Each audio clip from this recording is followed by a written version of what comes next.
If you want to wait and comment on that, you're certainly welcome to do that. But if there's anything else, you can use 3 minutes on anything on the agenda or anything that's just on your mind. If anybody would like to do that. If not, we'll go to the city administrator reports. All right, I'll keep this brief, but on the personnel report, we are fully staffed at this point. We are exploring hiring a couple more summer help for the street department. I think we've identified several gentlemen to help salt fort for the summer. These two gentlemen have been there before, so they kind of know what they're doing. And so they were supposed to start already. I don't know exactly when, but they'll hopefully show up the next few days or next week to assist our salt fort team. And I'm going to talk about lifeguards here in just a second. Our salt fort membership is up to 117 members. And again, we are a fully automated system. We are doing a lot of work out there, repainting all of the benches, and also all the signs have been repainted. And actually, Mr. Sanchez put up new signs that we had put up at each of the tee boxes. I think it looks amazing. So we're going to continue to make those improvements so it really looks exceptional. We have our big two-man tournament coming up here in about 2.5 weeks. So great progress being made there. Our police department continues to work hard for our citizens, keeping us safe. From the report, they did have 13 citations and 38 warnings. So they are out active patrolling and doing their best to ensure the safety of our community.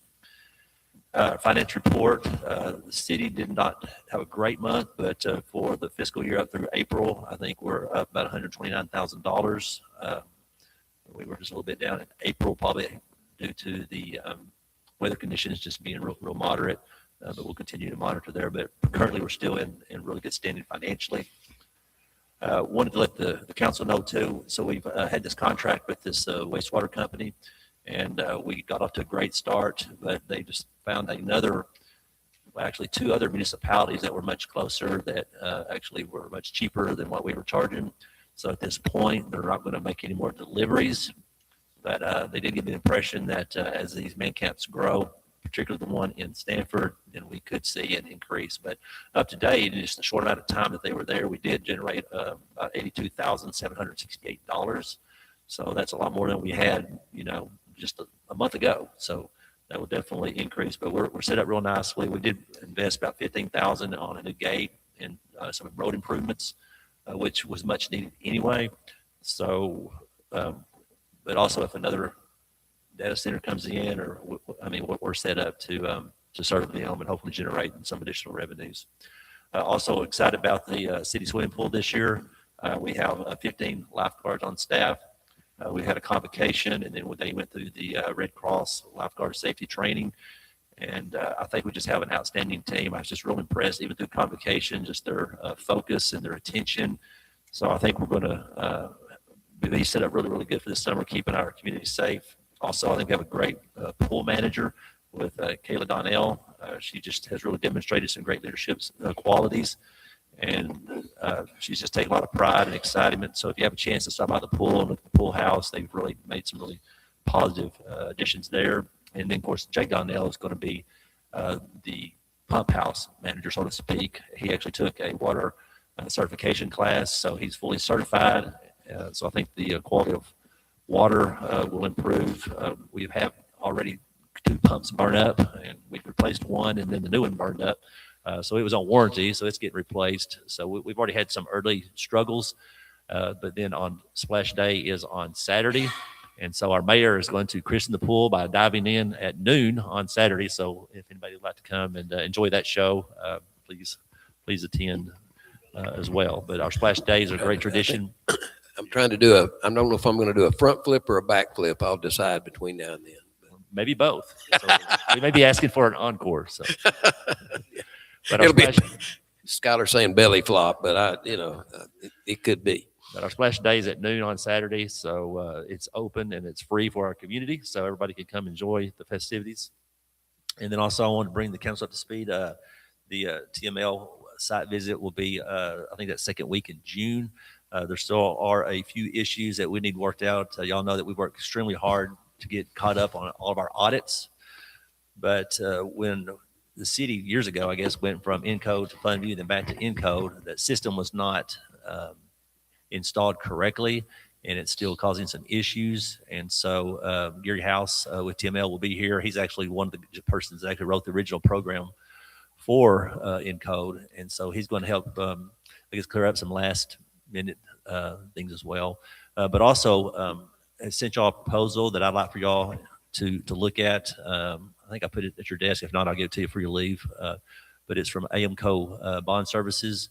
And I think there's some services that they could provide for the city of Seymour that might help us be more systematic and organized and structured with our fund balances, and give us maybe a more clear direction. So I'm going to send that to y'all. And if y'all would look at that and review that, and then we can maybe discuss that as an action item next month to see if that is something that y'all would like to look at a little bit further. So anyway, that's all I have. Unless y'all have any questions for me. Dilapidated properties report. We do have, I know one that you're working on as far as condemning it. Is that right, or am I wrong? We have 6 properties that were identified this month to start in process. And those letters have already been sent out. And then we are looking at doing 4 different junk and debris. It's not really the best junk and debris time because as it gets hot, and then the mosquitoes and the snakes and et cetera. So going ahead and identifying them, giving those people ample time to do it on their own, and we can set those schedules to do those junk and debris maybe when the weather is a little bit more permissible. So, but we will have 6 substandard structures on the agenda next month for public hearing. Okay, thank you for your work on that. Going back to the bond review company that Jeff was talking about, it's nice to know that we do have fund balances with positive numbers in there. So we do have money that we can use to pay off debt or use in other ways. And that's appreciate Dr. Brazier checking in on that, to how to best use the assets that we have. Okay, public hearings, number 7. And I guess we announce these at this time, and then later they come back under an action item. This is concerning specific use permit at 202 North Stratton for the purpose of a brand new manufactured home. Folks can speak on this now, right? Yes, so this is an opportunity for anyone to speak on this item openly, but the council doesn't confer with you or talk back. It's just a time for you to come up and say what you would like. And then there's an action item where the applicant can speak directly and have back and forth conversation with the council after we come out of public hearing. Okay. Would anyone like to speak on this one? Purpose of a brand new manufactured home. I drove by the other day. I know right where it is. And like I say, we're going to come back to it at number 19 as far as an action item. So anyway, if not at this time, then let's go to number 8, concerning a specific use permit at 302 West 13th Street for the purpose of 8 RV hookups. It says to be commercially, but I assume it's a commercial RV park, or it's for commercial purposes. Any comment on this one? That's number 8.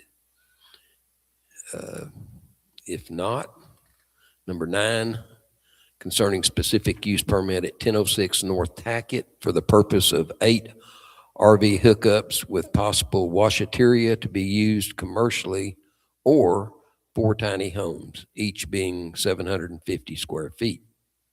Any comment on that at this time? If not, let's go to number 10.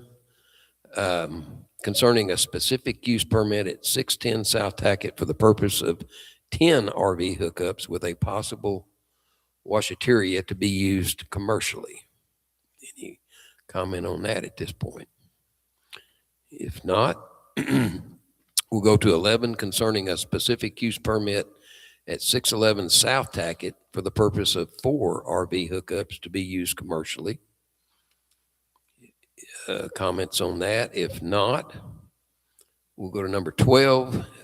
We have a number of these this month concerning a specific use permit at 611 Southeast for the purpose of 8 RV hookups to be used commercially. Any comment at this time? If not, like I say, we'll come back to it here in a bit. Number 13, concerning ordinance 2026-03, new garbage rates, and repealing ordinance 2025-06. That's concerning the contractual increase in the garbage rates. Is that from our company, the company we're in contract with that picks up our garbage? And it goes up, I forget, there's a rate schedule in there. It's pretty minimal. And I think Council Lady Townley had even mentioned maybe just not passing the increase along. I don't know that that has been decided at this point. It's pretty minimal, but I would like to do that if at all possible. We make some money on the garbage contract and just not pass that along to the citizens, as Ms. Townley suggested. Any comment on that? We talked about it last month as well, I believe. If not, number 14, concerning ordinance 2026-04 RV park regulations. Again, we'll come back to that. That's a fairly lengthy document. It's got a lot of stuff in it. And if not at this time, then we'll come back to it in a bit as an action item. Consent agenda. It's listed there, approval of the April City Council meeting minutes. Number 16, approval of City of Seymour accounts payables for the month of April 2026, and approval of the 2026-27 audit agreement with Edgman, Parkman, Fleming, and Fleming. They have been doing our audits for a while. So do I have a motion on any of that? I'll make a motion. We accept the consent agenda. Okay, we have a motion to accept the agenda. Do we have a second? Second. Second on the consent agenda. All in favor, say aye. Aye. Okay. Anybody opposed? It's 4-0. I might mention there was a little bit, and it was just a mistake. I think a little bit got out on social media that our audits weren't possibly up to date. They are up to date, and there are a lot of little towns, some bigger, some smaller than us, that are not. But ours, as I'm speaking, are completely up to date. So we've got all that fixed. Action items.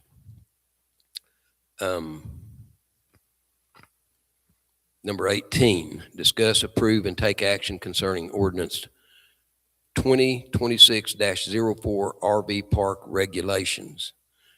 I was going to see if does the city secretary or Dr. Brazier have any comment on this, or kind of maybe the background behind it would be helpful, perhaps. So in your packet, starting on page 97 is where the ordinance begins. But you need to go down to page 99 to see the edits I should say the true changes to the law inside the city limits, because we already allow for RV parks in a commercial area. There wasn't any regulation. So the unhighlighted stuff doesn't change anything. The highlighted stuff does. So in your packet. So things to hit on this that are different. There is a permit renewal requirement annually. There is not a fee in this ordinance attached to that renewal, but the compliance of that permit is what allows the RV park to continue working. So the provision at the end of this, there's two different provisions if there's non-compliance. One, there's a fine through municipal court. And secondly, their services are what do you call that? My brain's gone. I can't think of the word. We stop services. Those utilities are turned off to the lot. So that annual renewal would start in November. They have till January the 10th, gives them 2 months to make sure that their permit is up and good at no cost to them other than just maintaining it the way that the ordinance is written. The other few things that are noted on here is that, and you may want to change some of these or all of them. These are editable. The minimum site area must be 2 acres. That's going to be difficult in Seymour. But this is taken from a bunch of other cities that are type A local governments that are small like us, and that's what theirs had done. So if you wanted to change that minimum acreage size, that's where that change would be. The density of a park is no more than 15 sites, unless that person comes and gets a specific use permit from y'all to have more than 15. The minimum site shall contain, an RV site size minimum is 1,500 square foot. So if they're just going to have one, they have to at least have 1,500 square foot for that one. On item D, the minimum separation between RVs is 10 feet. The original, that's what the original ordinance y'all got last month said. There was a suggestion to move it to 20 feet. And that came from a gentleman in our community that had responded to an RV fire and said that those were spaced 20 feet apart, and it's melted the ones on either side but did not spread the fire. However, I talked to another gentleman and he said if it was blowing 30 miles an hour, they'd all be melted, so they just got lucky the wind wasn't blowing. But that distance in between RV sites is for fire safety mainly purposes. Occupancy limits says that there be no more than 1 RV per site. When they mean that, they mean hookup. And that they long-term occupancy exceeded 30 days shall be permitted only in specific zoning districts. To me, that language is kind of convoluted because you're giving them a permit for a zoning district, but the lawyer left that in there. It does require a 24-foot road, minimum width roadway internally so that they can enter and exit. There is screening, buffering, or fencing when a less density zoned area is abutted to it. So like if I have a residential lot that's next to me, that's going to have a fence. When we define fencing in here, it's preferred to not have metal fencing, because if you turn on a dually pickup and it's parked to the metal fence at 4 a.m., that's just going to make it louder. But I don't know if y'all want to regulate what type of fencing. That might be too much. A solid fence is what we're talking about. Yes, but something with vegetation or wood would reduce the sound, whereas metal would increase it. But it's whatever. You might not want to deal with that at all.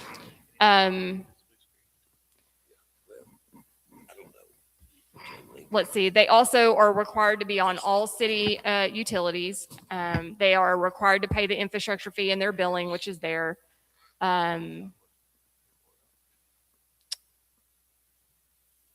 There is fire safety and emergency access requirements.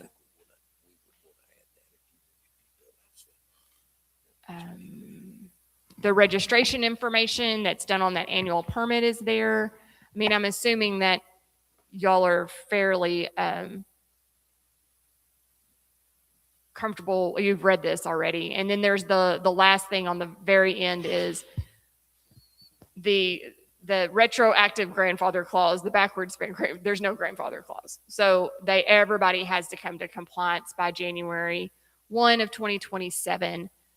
So that no one's allowed to operate a park that's not in line with this ordinance. And that just means everyone's playing the same ball game. Everyone has the same investment essentially. And there's, just the way it is. So do you have any questions that I can answer? On the screening and buffering, do we have definitions in there saying like it has to be more than just chain link, because that's not really going to do much for screening or noise mitigation if it's just a chain link fence. Just curious. We did in the original one that I sent the lawyers. But in this one, I'm not. Only reason I was asking because it does say screening, buffering, or fencing, and then that could be like, let me go with the easiest option, which is like a chain Right. link fence, but that doesn't really do much for noise mitigation or visual impact on a residential. So what she might have meant by that is to use the definition we have for screening that's already in place in our zoning ordinance, because that's where this is going to be held.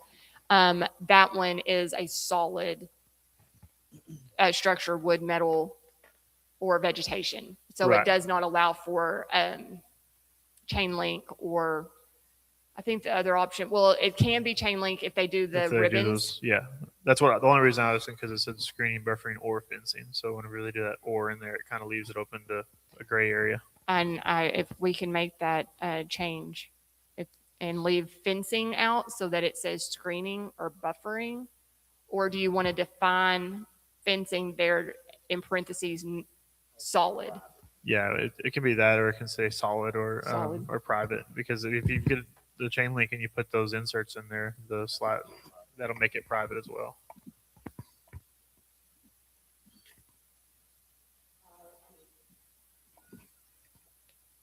Dr. Brazier was asking if you had fencing standards. So we don't. And it can lead to, I would say that. It does say that it all has to match. So you can't use like a little bit of metal over here and a little bit of wood over here. It does say that it has to be consistent in the current zoning ordinance. So as far as a standard of material, no, it's not defined. I don't know how. I would just recommend y'all set a standard, because I've seen some very creative and innovative type fencing around the community that's really, I think, takes away from the beauty of our community. So I think y'all would need to give some clearer guidelines. If not, we could have some old metal with some old Some old barn crates can. and all kinds of stuff. Yeah.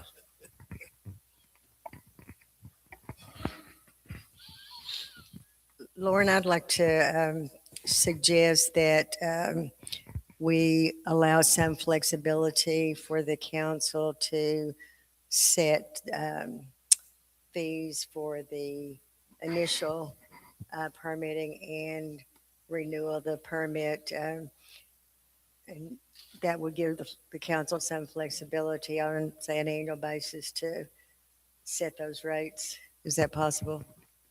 Yes, it says that the fee schedule is located in Appendix A, which is your general fee schedule. There's not because there has not been a fee determined, there is no fee in fee schedule A. So you are always able to go in and make those changes as far as that goes. And we can establish that now as well if you want there to be a fee associated with that permit. I thought you mentioned that there'd be no additional fees on renewal. Maybe I misunderstood. Yeah, the way it's set up right now, there's no fee for a permit. You just have to make your application and be in compliance. And then we will pretty much notch off that, yes, you did everything you were supposed to do and you can operate in that calendar year. And then we'll do that again in November. Because there's really no cost to the city other than driving around and making sure that they make their points in the ordinance. So that's why I didn't initially put a fee in there. But if y'all would like to build one in there, then it can be built in there. You're talking about the initial setup fee when they, And perhaps an annual renewal fee. yes, yeah. So right now, you said it refers to the fee schedule, but one hasn't been set. Okay. Because this ordinance doesn't talk about, I mean, it just refers to it, but we haven't determined what that would be.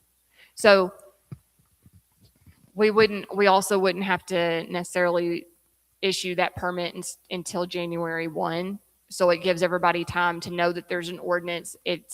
Everyone's going to have to be compliant January 1 of 2027. So it gives you half a year to determine what kind of fee schedule you would like for that permit to be. That doesn't have to be decided tonight, is what you're, It can be, it doesn't Yeah. have to be. is there any discussion on an amount, an annual fee that an RV park, maybe based on RV slots? That may not be the right term, but, places for RVs or trailers, a dollar amount on that, or just a set fee, whether you've got 20 or two. Or it's something, like I say, if nobody's got something in mind, it can be determined later, because this doesn't hit until begins in November, right? It's due in January, any fees. So when and if you pass this ordinance, it is effective immediately. But to be in compliance and begin the permitting process, this ordinance is written as it wouldn't start actually until we would send out paperwork in November, but it wouldn't actually be issued until January 1. The reason why I wrote it like that was just to give everybody ample amount of time to come into compliance. And then it gave us a good first date to get started to make sure we're keeping that calendar year going. Any discussion on this? What about out here? Anybody like to weigh in on this? Any RV park operators? Yeah, come on up. Hey, Cody, if you will, I'll try to remember to do this right. If you don't mind pulling that out, turning it on, and telling us who you are. Hello, There you go. this is Cody Hollow. I've got an RV park here. And when you're talking about compliance and this and that, you said nobody's grandfathered in. I've come in here before and got RV hookups. And I've got an expensive fence around my property, and you're saying you're needing a tin fence or wood fence. So you're saying I'm going to have to tear my whole fence down around my property, which is a pretty nice fence, and some places don't have, and some places does. But you're saying by January 1st, I'll need to tear mine down and put up a tin or wood fence? No, because you do not abut to a residential lot, because yours is all one thing. So if I had a house in the same block as you and So if my you're saying if yard I had one touched in your the- yard, then you would have to put a solid fence on that side where that Okay. residence is. But because you own the entire block, you don't abut any other residential property. Okay. So no, that doesn't apply to you. But the one that you're doing now on the Yeah. other side, that has to have a Yes. solid Okay, fence until so- it's zoned differently. It's just residential you have to cover. No, it's, well, I say no, yes and no. There's R1, R2, R3, and MH. And so those are all residential districts. So yes, but it's not just one residential district. There's 4 different ones. Okay, because on mine, the one I'm trying to do with 8 spots, I've got one residential on the west side of me. Then I've got a tree and field behind me, a road in front of me, and then on the east side, I've got a 20 acres. Yeah. So all of that is zoned residentially, but you only abut to the west. Okay. Everything else, you've got a road, you've got a division 2. So Okay. what I'm saying, so you wouldn't have to do your east side because there's a road there. It's Yes. a planned road. I realize that, but still Yes. it's on the books. There's a Okay. road right there. That's all I was wanting to. That's a good question. I drove by your place the other day, and you have a good fence, I you know. appreciate it. I just didn't want to have to tear it up and put Yeah, a tin fence. no, in. That's a lot of I money. got you. That's a good question. Okay. What about others? Anybody else? Danny, come on up. Nobody knows who you are, so introduce yourself and grab that mic and talk right into it. I'm Danny Hendrick. What about if you got a lot, RV spot, and there's a house there, then you're saying you got to have a fence between them. What if the house is falling down, worse shape than the RV lot? Does it matter? Or? Yeah, no, it doesn't, because zoning pertains to the highest best use of that land. So if someone's not using it to the highest best level, that doesn't change the zoning. So it should have a nice single family home. Because some of Unfortunately, them, it's got a busted one. Some of them need the RV spots are going to be nicer than the house next to it, even though you fence it off. So still got to do it. One of the things I would say that you probably need to reconsider is the 2 acre minimum. I think that's going to force a lot of people to have to come to y'all for a specific use permit or a variance. Whereas this is actually supposed to make it easier for people to put in RV parks because now they know what the rules are. So I think a 2 acre minimum is going to be difficult. I think it needs to be less or taken out completely. Do you have a recommended lot size? No, because that's the one that came That's what came with recommended. it. Yeah. When I saw 2 acres, I was like, heck, they're all going to be out of. Yeah. Yeah, I mean, yeah, Most 2 of them are. 2 acres is a big old lot. Yeah, there's not much available in 2 acre tracts. So a inside regular the- lot is 75 by 150 typically. Sometimes you've got some 150s. A lot of these lots that we're talking about, like in this consented or the public hearings, was like a 150 by 150. They're larger lots. We have a residential rule that says you can only have one structure per lot, but the one good thing about this is that it's going by acreage. So if they bought 6 lots and it's all the west side of one side, that's going to be considered a unit not done by each lot.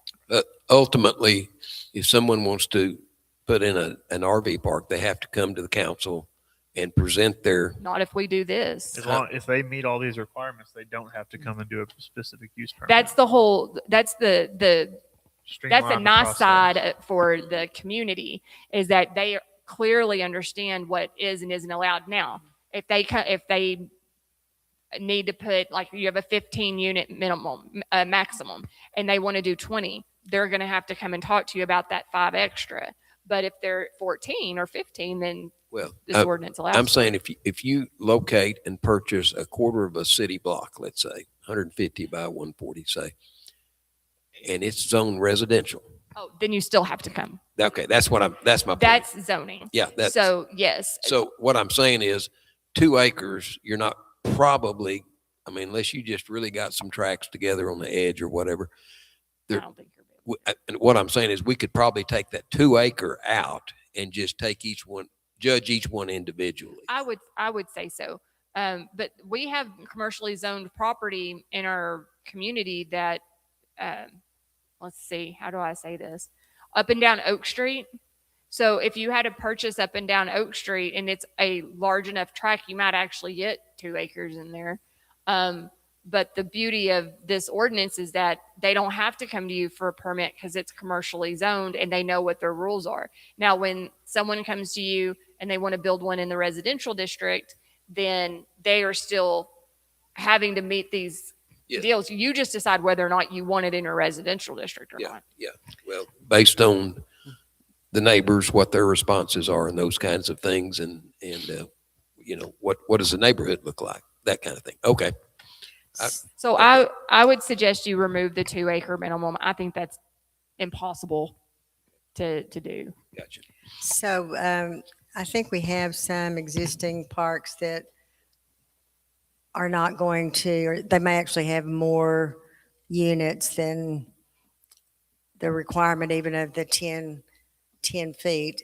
And I could envision that those people are going to be coming back asking for a variance. So I don't know how we'll handle that other than to allow them to come back and ask for it. Yeah, they would just have to put in That's a what we specific use did with permit. Mr. Hollub. So y'all had given him a permit for so many RVs. And what we did for that was just ask for a variance on the permit he already had. And y'all approved that and he made additions to. We can remove that 15 maximum limit. We can leave it in there and you can make them come to you for a variance. I think it's a good idea. I mean, honestly, we have some that are looking a little crammed together.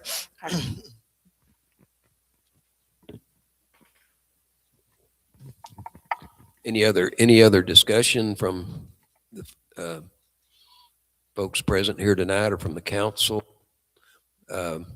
It does give some guidelines that we haven't had before. And like Ms. Bush said, if something doesn't quite fit or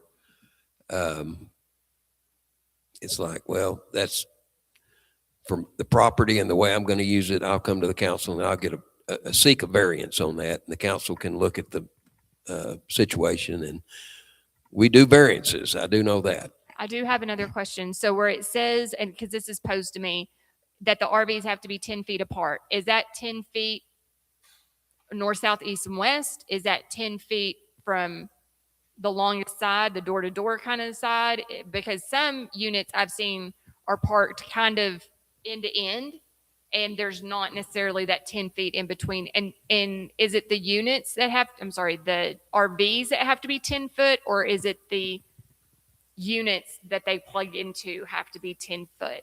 So I think you kind of have to decide that, like, maybe they can put their utility lines in closer, but they need to have those markers where they know their RVs need to stop here and here, so that if they're at least 10 feet apart in the back.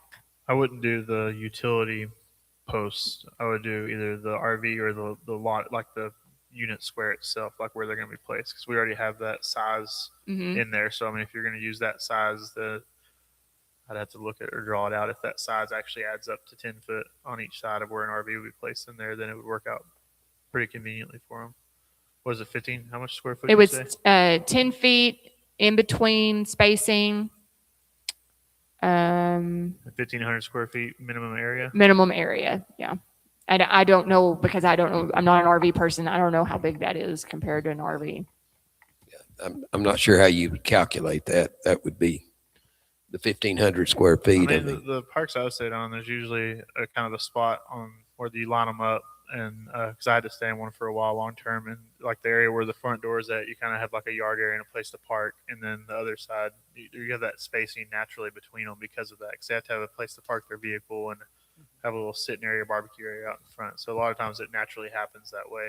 But I do understand that you want to make more money, you want to squeeze them in as tight as possible. So Like I said, that spacing variant is actually a safety yes, feature. Yeah. That's mainly why it's in there. I mean, aesthetics too, but mainly for safety purposes. I would think it'd be This is a minimum. Yeah. If someone decided that they felt safer having their space further apart, good on them. But a minimum for our standard would be 10 or something different if you change it. I think if you're going to do 10 foot, if it's for the safety purposes, just 10 foot from the actual unit itself to the next unit. So make sure there's a 10 foot gap on each side away from them. That In way, between the RVs. because I mean, if you're just talking about the sides of it, then that's not going to do much if you're putting them back to back, because then if they catch on fire, they're still going to be tied up there. 1,500 is 30 by 50 little spot either way, so there's going to be natural 10 foot spacing in there. There should be. So that I understand, you're saying 10 feet all the way around. 10 feet to the next camper, Yeah. 10 feet to the next camper. Yeah, but like it's like Councilman Billy Hendricks just said, that's a 30 by 50 rectangle per spot. So there's no way they could be any closer to 10 feet if Oh, you're okay. requiring 1,500 Right. feet per unit. Okay. I don't know if you're going to get, there's some already out there. You're not going to get 30 by 50.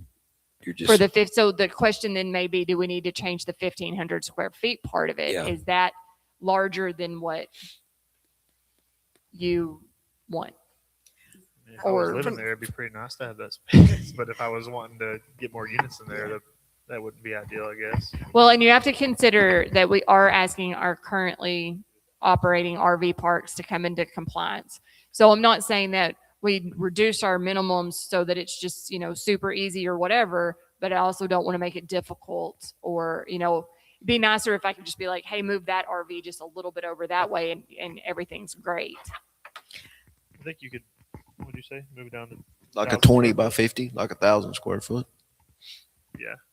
That's still a reasonable amount of room, and it's still going to give you that 10 foot spacing. Or should.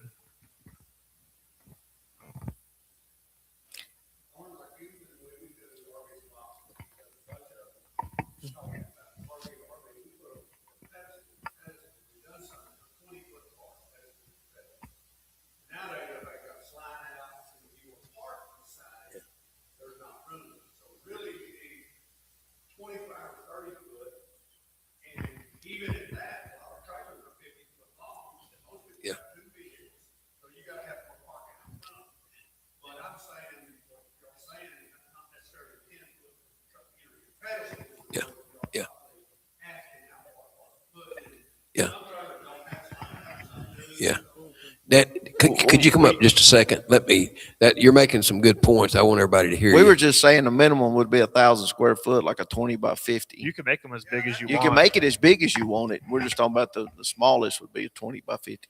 And we weren't talking about the utility pedestals where they connect. We were just talking about the actual structures. And it's because, like she said, she had concerns from a citizen about a fire at an RV park. And if they're spaced appropriately apart, there's less damage and less risk. to Right, other but when people. they pull in there, you got to have the pedestals far enough apart where, they're going to be spaced wide enough. So Right. I got some, I think at my shop, 20 foot apart, and they're too close, the pedestals. So we done one in Stamford the other day, and they're 40 foot apart. And man, it's really nice. It's one of the nicest ones actually we done. But out front, a lot of the trailers are 50 foot long. So if they got two vehicles, they can park out front, on the side. But here in town, I think what's going to be good for people in the future, I got some that are too close. Several of them around are probably, but the new ones are going in, like Cody and everybody that wants to do, I think are going to make them more spacious. So the pedestals probably need to be 25 to 30 foot apart. 25 ain't bad, but if you got 25, you need parking out front of them because a lot of the trailers are 50 foot long. And So, and like Cody, most people that stay in his or Hunter's got one, nearly everybody's got two vehicles, and some of them got a trailer and a boat. And so, but anyways, I think people that are going to do new ones, you got to have some rules, but I think they need to be 25 foot apart. So I don't know how you From pedestal to pedestal. pedestals.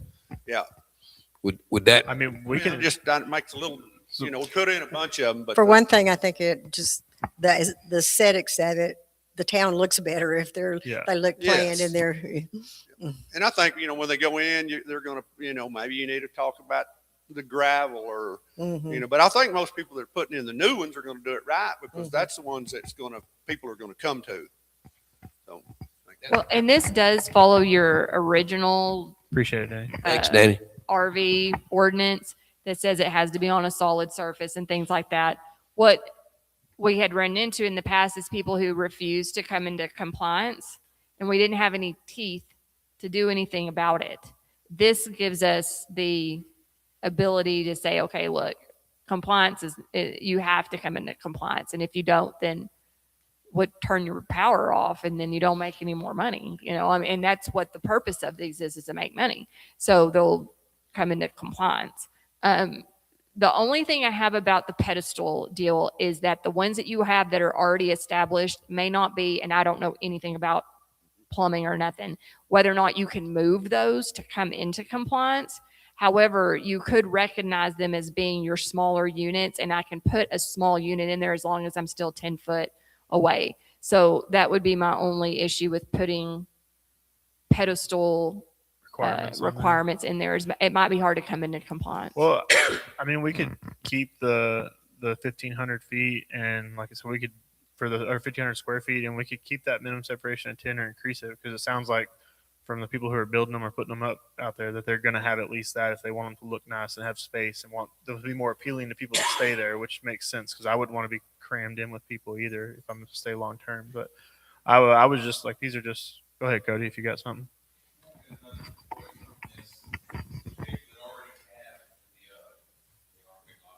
Talk real close. You can hear me now. The people that already have the RV lots, and you said you're not grandfathered in, as in, I know a lot of them, they're tight. They haven't, I guess, been compliant from the get-go, or have they been told, or just miscommunication. But you can't move plumbing and wiring and stuff. Like I have a shop, I have one spot in, and it is, underneath it, it is 20 by 38.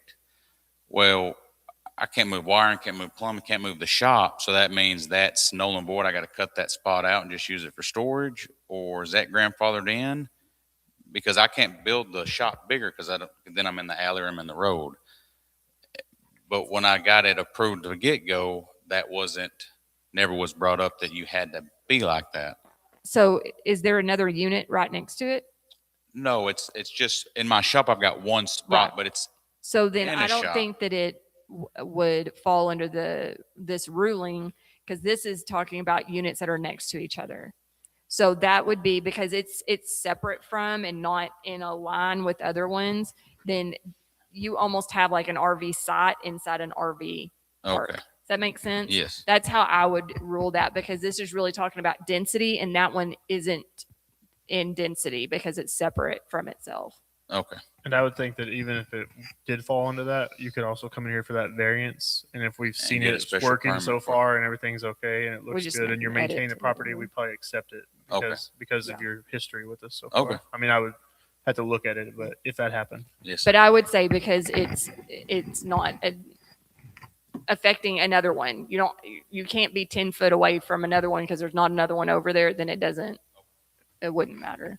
It seems like the main thing we're dealing with right now is density. How Yes. much, do we need to work on this some more before we go forward? We can spend all night on this, but, or I think, you might want to pick either or.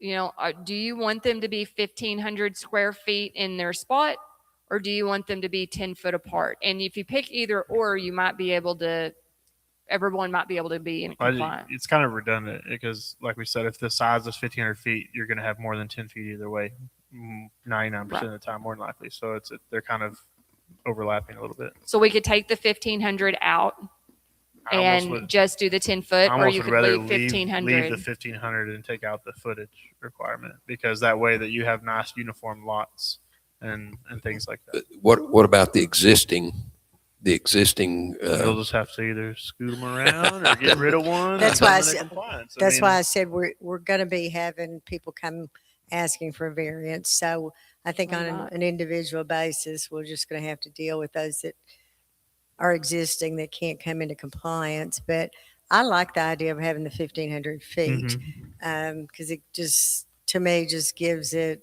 a good more aesthetic. order. Yeah. Yeah. Well, and if they come in case by case, that gives us a chance to evaluate and Mm-hmm. see if it's a safety hazard or if it looks bad in the community, things like that. And we can move on from there and they can help clean them up. Because the only thing I've gotten from citizens is, why do we have so many janky RV parks? There's a few nice ones, but there's a lot of, not so nice ones. And so or people are asking about it and where they're all coming from and who's living in them. And, that's, if we have an opportunity to clean that up a little bit, then we may have less citizen comments on that.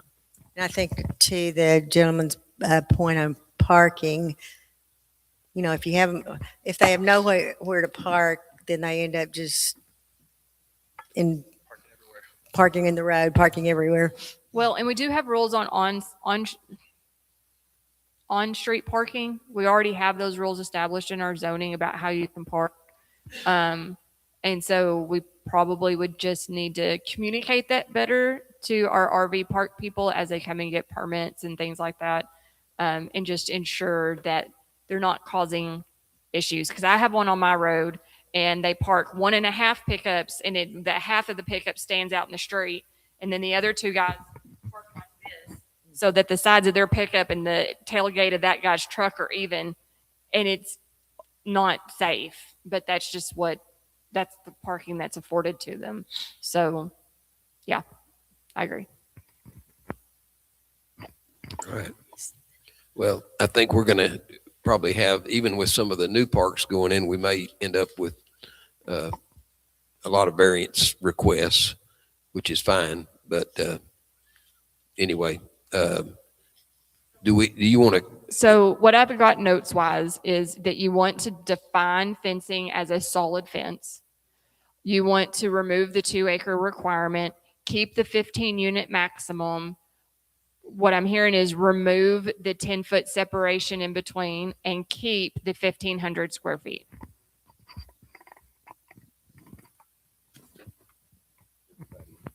In agreement on that? And then you said we can talk about or add the fee structure later on, right? This is just to make sure they're in compliance as far as the standards go. Okay. I'm going to, anybody out there did you all hear what she just said about on the, say that again, Lauren. What we're looking at is doing away with the 2-acre requirement because that's just not going to be very feasible. Keep the 15 unit maximum. Keep the 15 unit maximum, Require solid fencing require solid fencing where it abuts to to a residential. yes.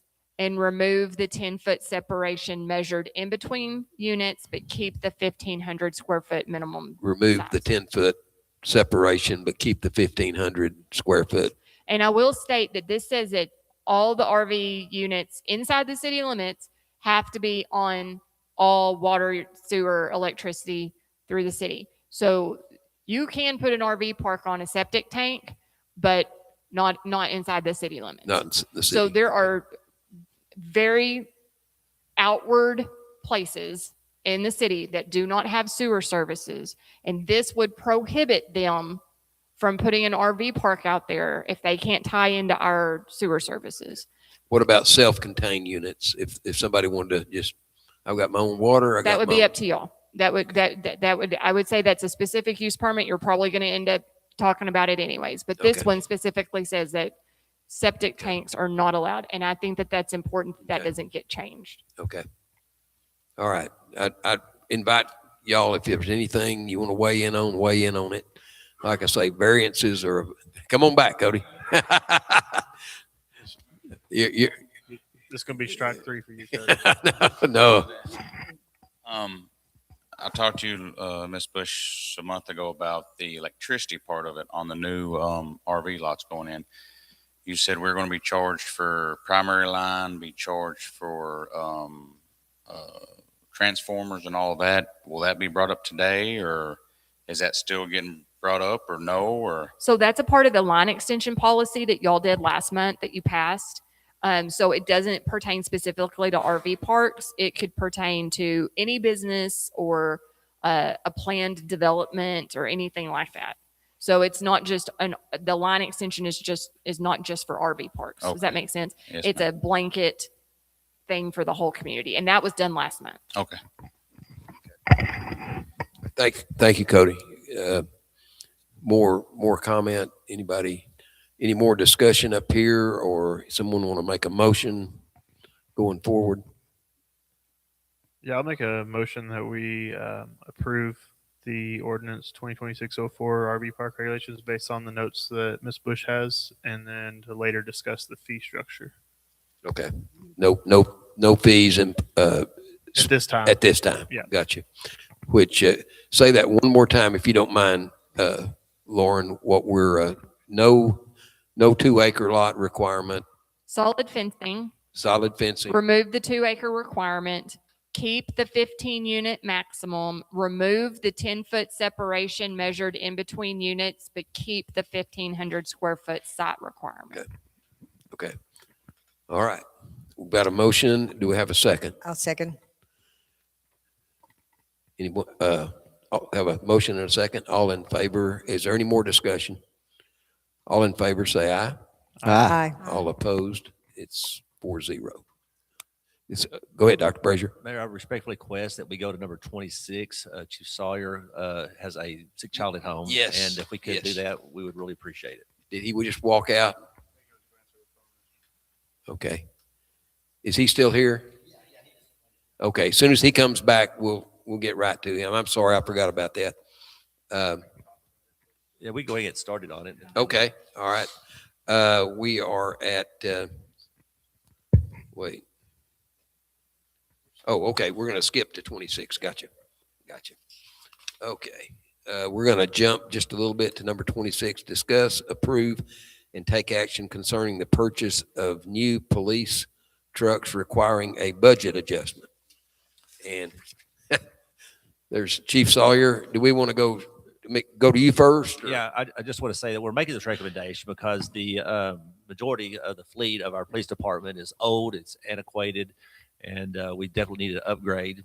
And as I explained in y'all's notes, I believe that the funds are there to make this purchase of 3 new police vehicles. I know Chief Sawyer could go over what he's wanting and some more details of that. But I think you also need to keep in mind that not only do we want to make sure that our police department can do their job effectively and have dependable cars that will stay operational, but we're also competing against other agencies in the area. And I think that anytime we provide our officers with nice equipment that's dependable, looks nice, and is able to do their job, that allows us not only on the public safety issue, but recruiting, retaining high quality staff. So I'll let Chief talk about that a little bit. Chief, just start wherever you want to start. Yeah, so right now, You mind holding that? our fleet's diminishing pretty rapidly for us. Other than my Tahoe, I don't think we have one vehicle that's running that every single piece of equipment is operating. So we've kind of stole from Peter to pay Paul for many years now to try to keep these cars going to the point now where we can no longer keep doing it. There at one point in time, we had 3 vehicles in the shop. So we were down to only 2 patrol vehicles. And our brand new Tahoe was running 24/7 for like 6 days straight.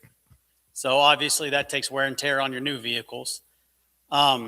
These would be F-150 trucks, 4-wheel drive. Our goal and plan with this is they are police package, but that way we could resource them back to other city entities when we're done with them.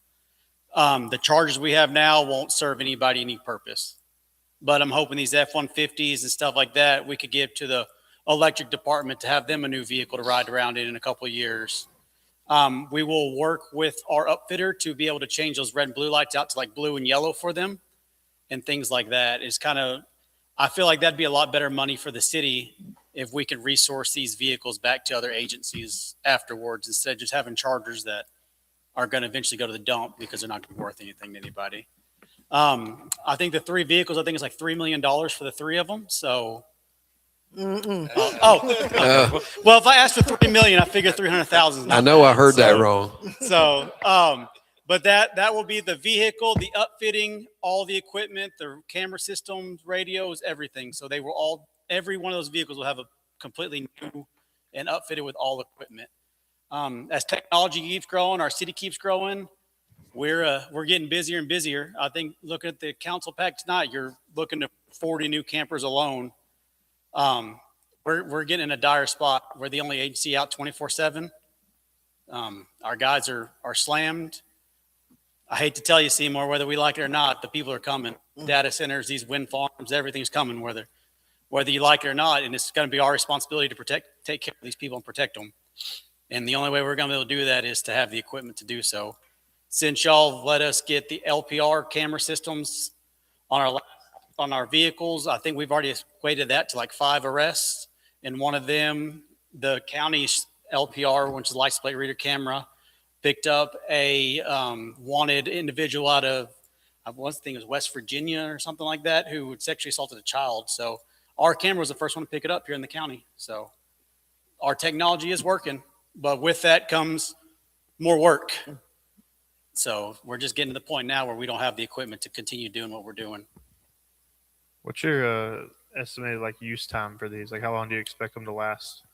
Hopefully, ideally, police vehicles, you normally want to get rid, you want new fleets about every 5 years, ideally.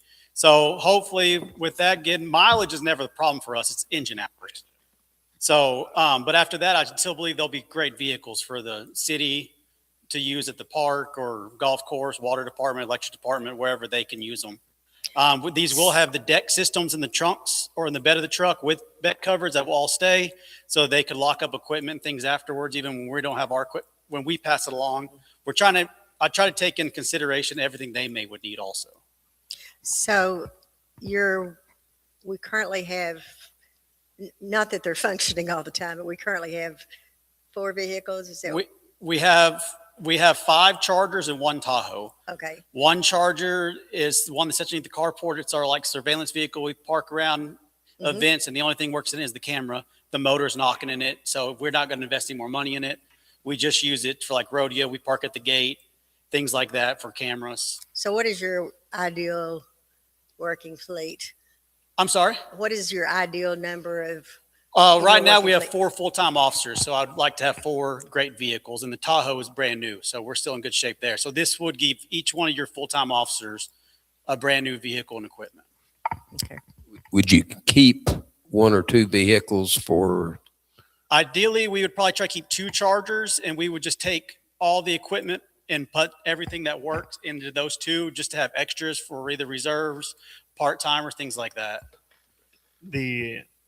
If we were to ever have to increase our police force, then would you be requesting more vehicles for more full-time officers, or what's your idea for that? So ideally, not right off the bat, we would have the 2 extra Chargers. If we could get enough equipment, we could probably just invest a little bit of money into those and get those running for the time being, and then we could recalculate that at a later date.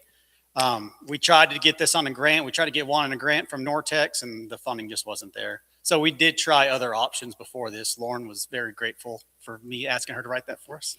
So do you have a plan that you're set every 5 years? So it sounds like we need some sort of a rotational plan and some kind of a plan to replace a certain amount of vehicles every 5 years or so. Yes, ma'am. That would be the ideal situation if we could just start bringing in new fleets every 5 years with equipment and things like that. There are options for like leasing and things like that we've kind of looked into, but obviously Dr. Brazier felt like there could possibly be the funds there, so we don't pay any interest on it now. But I think for budgeting purposes in the future, it wouldn't be a bad idea to look at and just say, hey, we know we're going to spend this much money every year on vehicles, but every 5 years you get brand new vehicles and brand new equipment. And then from my understanding of that buyout, you buy each car back for $1. I guess because you have to buy it.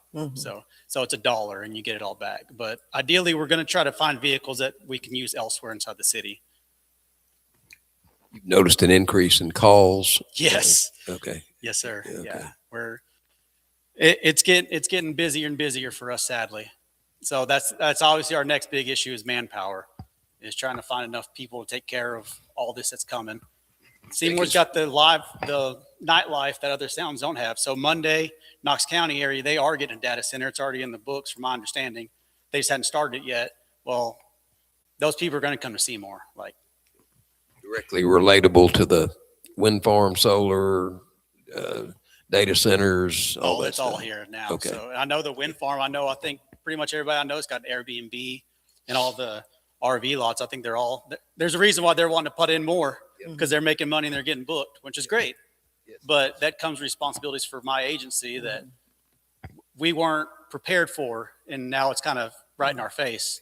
I do know Haskell's having this issue. And from my understanding, I've talked to some of them, their deputies over there, and they're having calls carry over from the night because and they're taking domestics left and right and they don't have the manpower to take them. So some of these domestic calls are holding 6, 7, 8 hours from my understanding because they don't have the resources to take care of it all. I don't want to be in that situation. All right. Any more questions from up here? Out. Bryce, thank you. That's very, very good, very informative. Appreciate it.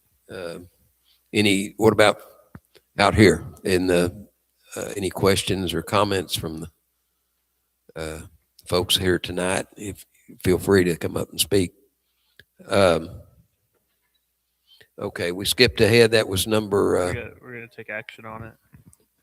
is that, yeah. So the recommendation that Yeah. I would like to make is go ahead and do the 3 vehicles for the total of $303,287. I believe is what Bryce had given us is what I would recommend. 204. 303,287. That's for 3. Yeah, 303, 287. Where are you seeing 303? It's up here, right here. The price for all three. It's got the breakdown. So I would make a motion that we approve the purchase of 3 new police vehicles, including the necessary budget adjustments, and allow staff to proceed with the procurement. I would say we would not exceed that proposed number of, what was that? 303,287. So Okay. that's my motion. That's your motion. We have a motion from Ms. Townley. Is there a second? I'll second. We have a second. Is there any more discussion from the public? And Dr. Brazier, we've discussed with the money is there. We could do this. Okay, we have a motion seconded. All in favor say aye. Aye. All opposed the same, and it is approved. Congratulations, We'd, Chief. we'd like green in color. No, I'm just kidding. Just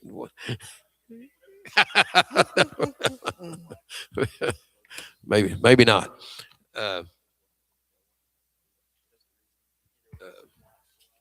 Okay, let's go back up. Okay, number 19, discuss, approve, and take action concerning specific use permit at 202 North Stratton for the purpose of a brand-new manufactured home. I know I drove by the location. It looked okay to me, but any discussion, any discussion on that here? Anybody would like to comment out here? You're certainly welcome to do so. If not, is there a motion on this? Number 19? For a specific use permit for a new manufactured home. Yeah, I'll make a motion to approve the specific use permit at 202 North Stratton for the purpose of a brand new manufactured home. Okay, we have a motion. Do we have a second? I'll second. We have a second. Any more discussion out here? Okay, motion second. All in favor say aye. Aye. All opposed, same. It passes. Okay, let's move on. Number 20, discuss, approve, and take action concerning a specific use permit at 302 West 13th Street for the purpose of an 8 RV hookup to be used commercially. Any more discussion up here about that? I went down there and looked around. It looked like a pretty neat, well-ordered place. And I didn't. So I'd make a motion that we approve a specific use permit at 302 West 13th Street for the purpose of 8 RV hookups to be Okay. used commercially. All right. Do we have a second? I'll second. We have a second. Any more discussion out here from anyone? If not, all in favor say aye. Aye. All opposed the same, and it carries. Number 21, discuss, approve, and take action concerning specific use permit at 1006 North Tackett for the purpose of 8 RV hookups with possible wash area to be used commercially or 4 tiny houses, each 750 square feet. Is there any more discussion? I'm not just particularly a huge fan of the either or option. I kind of like a more solid plan. What's the hesitation on the plan exactly? That was at my suggestion because it's $200 a permit. So it was kind of like ask for everything in this permit. That way they don't have to come back another 60 days, another $200. So, and if you were like, no, I don't like this option, that they had 2 options. So it's kind of like yes or no. So But Danny's welcome to speak on it if he wants to say anything, but that's why it was He done. came in and said, I wanted to do this or this, but you just said, just blanket it. So that way, just in case you. To you're good. streamline it. So does a 7,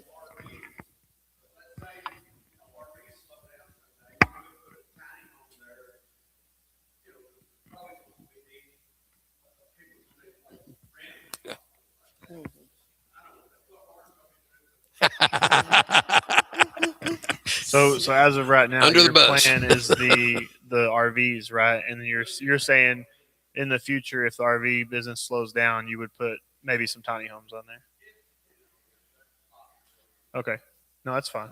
so with that 1,500 square feet that we just talked about, would that accommodate a tiny house? That's a different ordinance altogether. So it yeah, wouldn't we have a fall under tiny the- house ordinance that's all separate and yeah. Yeah, But We're mixing a lot Um, of things together here. yes and no. So RV spots are done by the 1,500 square feet and tiny houses are done so many structures per lot. So we look at those completely different. So if you passed this SUP with the opportunity to move into tiny houses, it would be specific for this, but I would have to get with Danny and be like, and this is how you're going to have to convert that at a later date.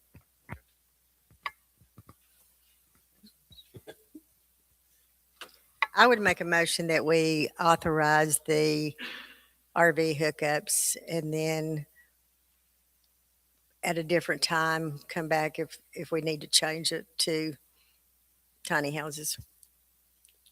it would be a different application at that time. Okay, we can approve it that way. Can we approve it that way? Okay. Okay. All right. Any more comment out here or? That was any your more- motion, right? Yes. Okay. Okay. I'll second it. So the motion was to approve it, the 1006 North Tackett 8 RV hookups, but to not do the 4 tiny homes, to do that at a later date if it comes up. Okay. We have a motion. We have a second. Did you get that, Lauren, enough? Any more discussion? Okay. All in favor, say aye. Aye. All opposed, no. It's approved. 22, discuss, approve, and take action concerning specific use permits at 610 South Tackett for the purpose of 10 RV hookups with a possible washateria to be used commercially. Any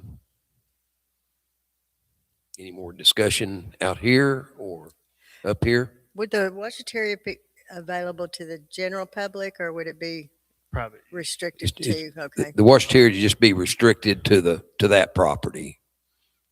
Is that right? Yes, that's what the plan is. It's for the It's residents it's there. for that. I have a question as far Sue. For this, did they have, when they put in these applications, they say, hey, we have, this is 18, 22 people ready to move into these right now, or is these potential spots? Because I think if those 3 lots together, all right around there, that's 22 spots altogether. So I'm not sure if he's looking forward to hoping that they're going to be filling those spots, or if he's got 22 people lined up right now. Oh, it's all just that it happens. Yeah, so I saw that there was 2 the same, but I just,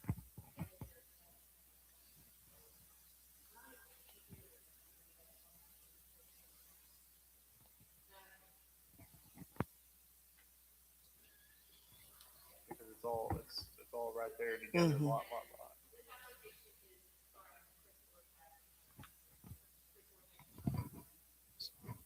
Right. Speak in your microphone, please. So Chris Orsack is the owner and Hunter Hinchard could be the operator? Yes. So when you asked me about density, That's kind of what I was thinking of, because that's so 22 units. what we're going to end up seeing more than likely is that line extension policy being used. We'll have to upgrade transformers and things like that that will be passed on to the owners of the RV parks, because their addition is what is requiring the upgrade. As far as water and sewer goes, in the development of that project, if the operators decide that they want a larger tap or put in a new line, then we do that just like we do everything else. So the density is not necessarily an issue, mainly because of the line extension policy you passed last month. I was just curious about that general area having 22 more taps and lines into the Yes. water and septic. I didn't know how that was on the line, as far as like if it's in the line, because I know we've had issues with that in some areas Yes. of town. So I didn't know how that would affect that It- general area. There will be upgrades to the utility. Okay. Definitely. I would say one of my biggest concerns for that area is the fact that Lincoln Street is not solid. And you're going to have 22 possible trucks and RVs and all of that. And we don't have a solid surface road right there. So that may be an issue. Do we think I couldn't exactly hear what you were saying, but the road situation in that part of town is not great. There's some, and my concern would be Because it's not a solid surface road with all that traffic, you're going to have damage to it quicker. yeah. And so we'll have to be maintaining it on a more regular basis. But I did talk to Ronnie about watershed and things like that, and it all sheds off to the east. And so he didn't feel like we would have any flooding issues or things like that. But you have one good rain and you drive 15, 2,500, whatever pickups across it, Mhm. and now you've got a torn up road. So that's just going to be maintenance on our side. Could the influx of that, and as far as like with the potential application fees that we're talking, or the things like that, and the line fees and all the upgrades, could the revenue from that lead to potentially paving that road, or would it be able to weigh out the other? Like as far as maybe using that money or using budgeting to pave that area to help with that? Yes, yes and no. So you'll have increased revenue because you're selling more power and Right. sewer and stuff like that. However, I would suggest that you get with Dr. Brazier on your budget desires and just include that in there if that's what you want done. Yeah, I If you probably want a didn't word street that very upgrade. well, but So it doesn't really go like we're going to take this money that we make over here and put it like cart path fees. It's too broad for Right. us to say that fee is going to fix that road without No, like yeah, I a understand tax or that. I was something. just saying Yes. if we're looking at an influx of traffic in that area because of this improvement, and based on the site plans, they look like they're gonna make it look good. Some fencing around each unit and stuff like that. So it should improve that area in a sense. And so I'm thinking if you're going to improve that area, then we could invest in that area a little bit to help with that traffic and that because it's an economic boost if we had 22 people move into town. Sorry, I'm just throwing a wild card at you, Jeff. Yes, that's what you would do in your budgeting process is Yeah. determine if you wanted that done and just Sorry. budget it for the next year. I was just thinking out loud. Sorry. Are we at 22 or 23? 22. Okay. Any more discussion up here? That's good. Good point, Skylar. How about out there? If not, is there a motion regarding number 22, 610 South Tackett, 10 RV hookups? I'll make a motion to allow the specific use permit for 610 South Tackett for purpose of 10 RV hookups. Okay, we have a motion. Do we have a second? I'll second. We have a second for Ms. Townley. Any more discussion? If not, all in favor say aye. Aye. All opposed, the same or no? And we have no dissension on that. It's approved. Number 23. Discuss, approve, and take action concerning specific use permit at 611 South Tackett for the purpose of 4 RV hookups to be used commercially. And any discussion on that up here or out in the auditorium? If not, is there a motion on this? I would make a motion that we allow a specific use permit for 611 South Tackett for the purpose of RV hookups to be used commercially. Okay, we have a motion. Is there a second? I'll second. We have a second. Any more discussion? If not, all in favor say aye. Aye. All opposed, no. Is approved. Moving right along. Number 24. Discuss, approve, and take action concerning specific use permit at 611 Southeast for the purpose of 8 RV hookups to be used commercially. Same end of town here. Any discussion on that? 8 RV hookups. If not, any more discussion out here? If not, is there a motion? I'll make a motion to approve the specific use permit at 611 Southeast for the purpose of 8 RV hookups. Okay, we have a motion. Do we have a second? I'll second. We have a second. Any more discussion? If not, all in favor say aye. Aye. All opposed, no. And it carries. Okay, we're out of the RV business here. Number 25. Discuss and approve and take action concerning ordinance 2026-03, new garbage rates, and repealing ordinance 2025-06. The old ordinance gets repealed because we're putting in a new rate. Am I looking at that right? And that's with the contractually required agreement that to raise the garbage rates. Yes, so it's 5%. It's like last year they went at 5.14%, or yes, last year, and this year it's just 5% increase. So those can be seen in your packet on. There's 2 different places. Page 171 and page 180. Because this has all your rates in it, so it's a very big ordinance, but it doesn't pertain to trash until you get to page 171. Council Lady Townley had asked me about rates where we didn't increase that to the customer. So that rate schedule is the 180, I believe, page 180.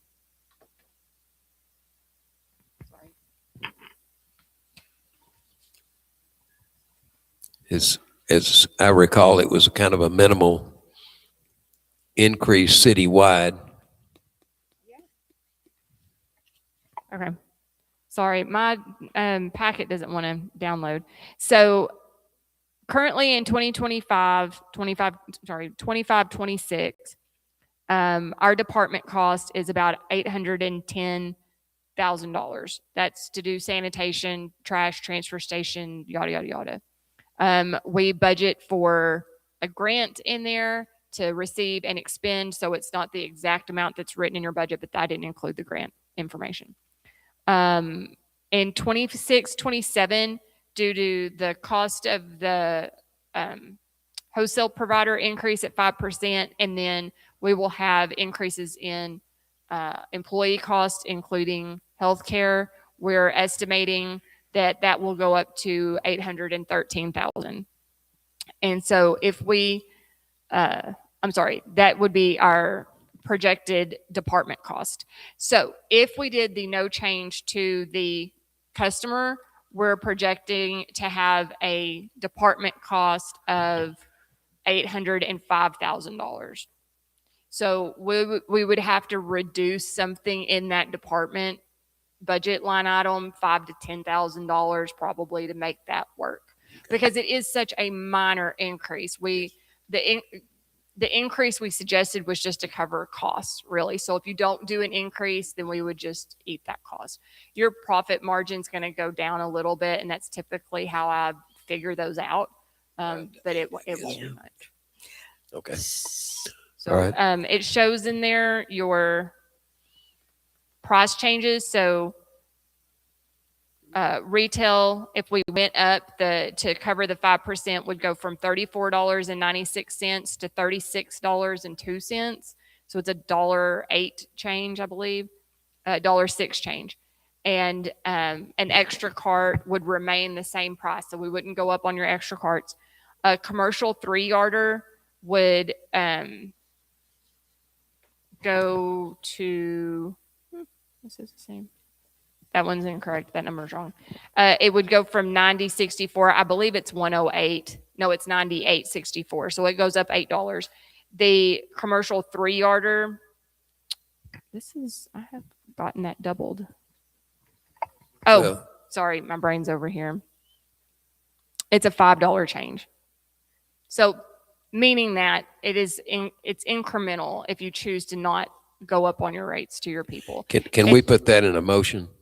To Not- go up the 5% or not go up the 5%. I mean, to not pass that cost along. So I would just say that do not pass this ordinance, because the ordinance reflects the change. So that's all you would do, is just not change this ordinance, or not pass this ordinance at all. Yeah, take no action, and we will just maintain our rates as it is. Did we, by chance, whenever they introduced an increase, did we shop for other companies, or did we just stick with the same company, or are we locked in on a certain amount of years with them? We do have it. You have to help them out at certain. Time in but- advance. But I'm telling you right now, Waste Protection does a great job, and I don't know that there's really another better option out there right now, because we already, went through that bidding process. I guess Oh it no, I was just saying, it's kind of like Yeah. shopping insurance or your satellite dish or whatever. When they offer an increase, sometimes you look around a little bit to see what's out there, if there's options. So that's all I was suggesting.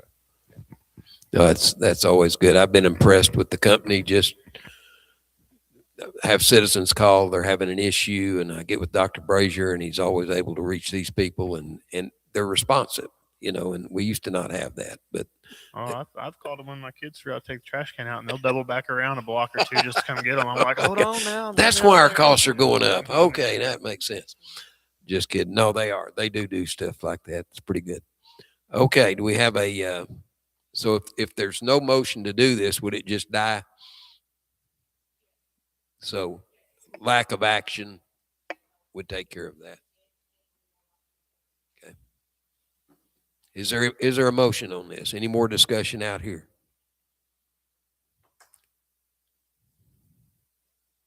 Okay. If there's no action on this, then it dies, and the citizens won't see a change on their trash rate. All right. We'll skip to number 27. Discuss, approve, and take action concerning the purchase of a new emulsion tank for the street department requiring a budget adjustment. And I know the old one was is kaput, so to speak. Yes, I know that Mr. Kolodzic has worked a long time trying to figure out a way to make that old tank work, and I think it's just outlived its life. So I think we are in a position to move forward if we want to stay in the street business, as the mayor would say. And so I think in order to do that, I know that Ronnie's took bids. He's looked at some new systems, and they're very, very expensive, but he did find this U system.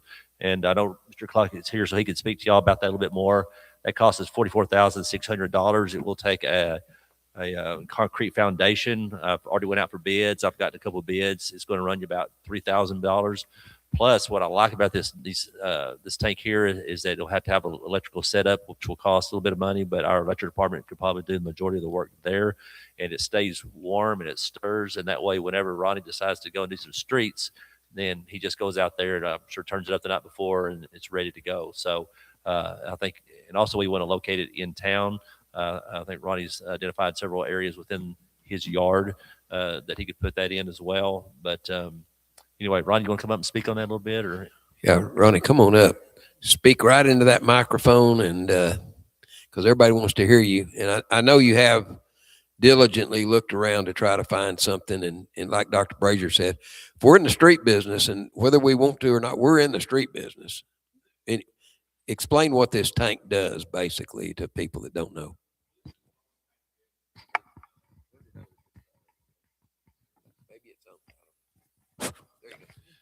It's a tank that stores my oil. It'll hold 4,000 gallons is one we're looking at to get. It'll hold up 4,000 gallons. My distributor that I put stuff down with holds 1,000. So there's no way that the city can afford for me to have a transport from Fort Worth or Austin where I have to get this stuff 1,000 gallons at a time, which I needed every week for a while we're doing our paving. So we need this tank to store oil and have some on hand. So when I do need it, and the way the town's looking right now with all the construction going on, we're in desperate need of having some streets paved, and we're capable of doing it. We just need a place to store oil. Like I say, if you're going to pave or seal something, I mean, you got to have that to start with. Is there the folks you're talking to about this tank? Is there any kind of warranty, or will they guarantee anything, or is it just you look at it and decide, and if it looks like it's good, then it's just on you, or how does that work? Pretty much. I forgot exactly, but he did say there was a warranty on it.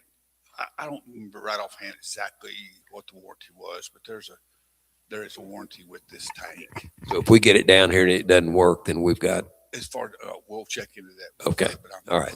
we won't pay for it. Yeah. We want to use it for 6 months before we pay them. So how long do you think this thing will last us? We must have had the other one forever. This tank ought to last a long time once it's taken care of. And it's just a few things that can go wrong with it, but I asked them about it. The state owns, what did I say, like 3,000 of them throughout Texas. So all the states. It's a known technology. It's very common. If you do any kind of paving, TxDOT, contractors, Zach Burkett, those people. Yep. Okay. So, or last of all, but it is something that. Where is it exactly, Ronnie? This tank. Where is it right now as we speak? Do you remember what town it's in? Just curious. I can't remember. In my say on there, Jeff. Spicewood. Okay. My information went down, so I couldn't look it up. All right. Yeah. Do you any more questions up here? Or any questions from out here? You're welcome to speak. Ronnie, thank you for that. We appreciate it. Always good information. Do I have a motion on this? I like to say emulsion. Concerning the purchase of a new emulsion tank for the street department, which we would have to do a budget adjustment. Dr. Brazier, we have the money for that, clearly. Yes, that would also be accounted for in that fund balance that we'd rolled over from the last Gotcha. fiscal year. Yeah. Okay. All right. Any more discussion? Do I have a motion to, Yeah, I'll make a motion that we purchase the new emulsion tank for the street department and doing a, well, yeah, and requiring a budget adjustment. budget Sorry. adjustment? Okay, we have a motion. Do we have a second? I'll I'll- second. Okay, we have a second from, was that Ms. Townley? Okay. All right, we have a second. If there's no more discussion, all in favor say aye. Aye. All opposed, the same. And, okay, we'll move on to number 28.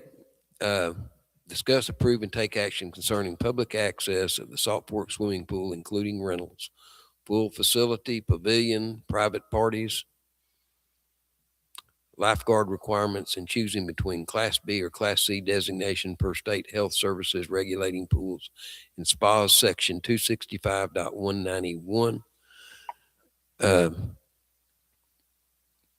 know Dr. Brazier's done a lot of research on this to make sure that we're covered by insurance and that the public's protected with knife guards and that kind of thing. And it's kind of come down to at what level do we want to be, Class B or Class C? I think I talked to Dr. Brazier in passing one time whenever we talked about this, and I think some of it went into here a little bit, or like we all had the same ideas, but I think we should make it into a members only pool. I mean, and then like is in the agenda, have a membership specifically for the pool. Also, the golfers that already have the memberships still have access to the pool. Things like that. That way we mitigate any more cost out there of having to have lifeguards on staff anytime it's open. So that would mean we would designate it as a Class C. Yes. Okay. What about when someone rents the facility? When they rent it, I would suggest that we add in a lifeguard fee to that rental and put it as a plain line item so they understand that. And then if they choose not to use the pool during that time, they don't have to pay that. If they choose to, then they Well, will. if it is a rental, I need to follow up on this one. If it's a rental, then it still operates as a Class C. So you do not have to have a lifeguard. Now, y'all can Okay. decide, Okay, hey, okay. if it's a rental and they have the pool, Okay. then we're going to require that. Y'all can do that as well if y'all choose to do that, but it's not required as long as there's no public swim, whether it's paid. or- Okay, well, I thought only a member could rent it and it would be considered I non. think I initially said that, but I followed back up on it with. So it's fine if somebody rented the facility and they can use the pool at that point. Okay. Oh, that's fine. That's good. We- Now, if we have an open swim or just a party where anybody can show up, then it would be a Class B that you'd have to have the lifeguards. It's kind of like what we do July 4th. You bring the lifeguards there if there's people, kids out there. Or during my golf course camp, I always Yes. have two Right. lifeguards there. Yeah. Well, if I'm reading that right, we'd do, if someone was using it, say as a family reunion or a birthday party, you need two lifeguards. Is that right? No, it'd he be, just you know, don't have to have any at all. So my understanding of what your write-up was, if it's Class C, we are able to rent it out for private use for parties, et cetera, and not have a lifeguard. Is that a correct? Yes, so, ma'am. so that would put us in a Class C. I'm just Class making C. sure I understand that. Okay. And then did you have, oh, sorry, that might be the next section. Sorry. I don't want to skip ahead. We're My bad. I was going to get ahead. What could potentially add in a optional lifeguard fee for the rentals? To say if they wanted to have lifeguards, they could pay extra to have lifeguards. Yeah, Would we mitigate that cost in there and make that an option? I mean, I don't know if we have the staff, lifeguard staff, to pull Yeah, we could always say if available, you know. So. or if available. Okay, yeah. I was just thinking. I mean, somebody might think, hey, if I I like throw a that. couple lifeguards out there, I don't have to sit out Then I there don't with have to all these worry about kids. watching my kids. Yeah, Yeah. the whole time. That's a good idea. Okay, that could come in somebody's motion. Oh yeah, I might want to go play golf while they swim. Is there any discussion out here? Anybody want to? I do want to Wait. note that this does not change any of the way we rent things. Yes. Okay, so it's all staying the same, what private and all of that Okay. other stuff is for members to swim. And we're still doing the 6 to 8 private parties. And we put those on Facebook so everyone knows when we have a party. That's not changing. Okay, it's just whether or not we're having open swim from 1 to 5. Yeah, it's That's just, the part that's changing. 'Cause Yeah. I'm just changing it to making being a sure. public Yeah, access yeah, pool. So we're- when people we're not come up doing that there anymore. and pay and sign their Yes. name and go swim, they can't do that. No. They have to be Exactly. covered. Just making sure. Okay, Mr. John Zelasco is up there. Go ahead and pull that Check, out. Pull it out if you want to, if it'll make you louder. There you go. check with your insurance company if you're going to rent that out without a lifeguard. And we- Is it done? And that's what you're going to do? That's all I have to say. Yeah, she's directing us all the way. Short and sweet, short and sweet. Thanks, sir. Mister, come on up. Just tell us who you are and grab that mic and get loud. I'm Misty Weiser, and I just know that we rented it as the chamber last year, the facility. We didn't have a problem with anybody swimming out there, but in y'all's contract that we signed with y'all, it said that the people that rent it are liable. So if people swim and they get hit by a golf ball, or if, God forbid, something was to happen and there be a drowning or something, then it would be whoever rented the facility. So when we rent the facility, is it something that we are going to, the pool's going to be closed, or will your contract be revised to not reflect that we would be, whoever's renting it would be liable if there was an accident? Dr. Brazier? I probably have to check with insurance and legal just to be for certain. I don't want to make any promises. I'm sure that was put in there for a reason, off the top of my head. But I do remember her bringing that to our attention. I think that's something we do need to look at, and we can bring that to y'all next month if y'all Okay. want. So So you may want to include, we had some discussion 6 months or so ago that members would still be allowed to swim during the time that there's a private party going on. So you may want to just include that in your inquiry. I would. The only thing it says on private party was the evening ones from 6 to 8. But she's talking about somebody rents a facility. So most past legal cases for golf course, when it comes to getting hit by a ball or something like that, they fall under the assumption of risk when you're near a golf course, unless the golfer is completely negligent, like aims at them or does not yell for or tries to alert them. So that's most legal cases on golf courses, because I've had to talk to people who have houses along the side of them and pools and things like that, who have small kids who are around the fence lines, things like that. So that's kind of where it would go.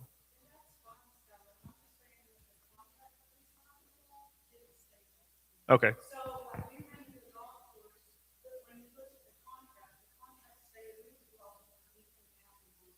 Was that before or after we made the changes to the hours and stuff? It wasn't. Okay. Okay. No, that's fine. I mean, we can always just look over the contract and make sure that it's accurate for that. So, understand. It's a good question. Going back to if there's a private party. Okay, good. That's good. Let's do that. Do I have any more discussion on the Class C part of this? Up here or out here? If not, is there a motion to move forward on the Class B or Class C designation per state health service regulating pools and spas? I make a motion that we make the Salt Fork swimming pool Class C designated per state health services. Okay. We have a motion. Do we have a second? Yeah. Okay. No. Skylar made the motion, correct? Are you, Billy made the motion, I second. okay, we have a motion and a second. Any more discussion? If not, all in favor say aye. Bye. All opposed, no. I think that's a good, safe decision. It passes. Maybe we can look at those contracts and kind of make sure that we're all on the same page, like you're talking about. 29, I don't know who put this on here. Discuss, approve, and take action concerning the addition of a mini membership at the Salt Fork Recreational Complex that would allow access to swimming, fishing, and tennis courts. Dr. Brazier, you want to talk about that or? Well, actually, Councilman Hendricks made this suggestion, and I thought it was a great idea, so we just put it on there because I think that would be a good thing for people that, and since we're not going to make it public swim, I think, and I think I've already been told that one person wanted to join just so they could swim and enjoy the pool out there. So we might, attract other people that don't want to play golf, just want to enjoy again the swimming, the fishing at a little bit of a reduced rate.